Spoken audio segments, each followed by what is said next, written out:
Back about 5 years ago, a couple of the posts, or a couple of the members of the post, traveled to different areas of the country, and they seen where ceiling tiles had the name of the veteran, and they were more printed or hand done. And we decided we'd like to do something, and I thought, well, maybe we could go a step further and actually commemorate each of the veterans in a different way with painting what their branch of service was, painting their ship that they were on, or various other things that represented their service.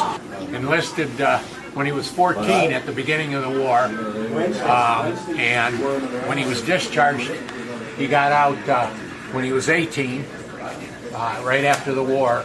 He went back to high school and get into baseball because he was an excellent baseball player, but they said he was too old.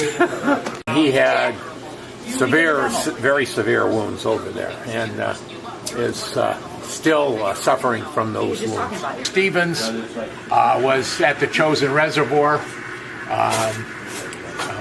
A large percentage of his unit was killed over there during the fighting.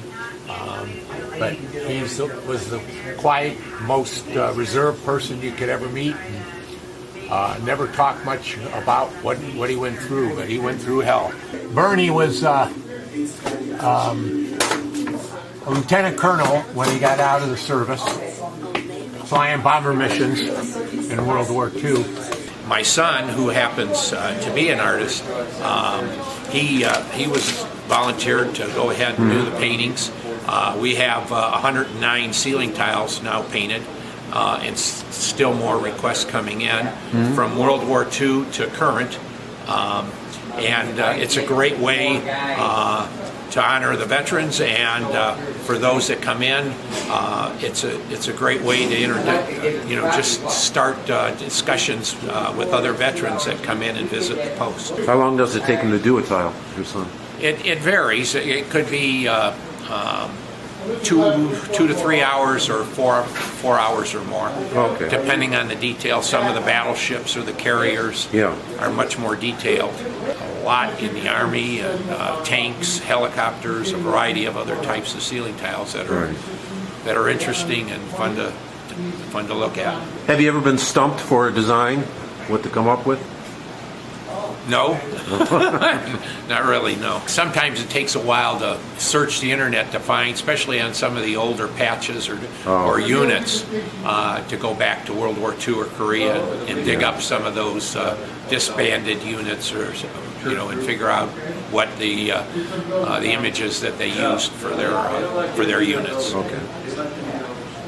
So when they depict a patch, that's an actual patch that existed? Yes. Okay, what caught my eye was the shark with the submarine in its mouth. Yeah. That was an actual patch. That was an actual patch. Okay. What do you think the members get out of this? Why do guys want to tile up there? I think it's it's a way to remember. It gives them something where they can show other veterans, what their service was, what they did. There's a little bit of history on each tile. So if a fire ever breaks out again, you're going to grab the ceiling tiles first? That's it.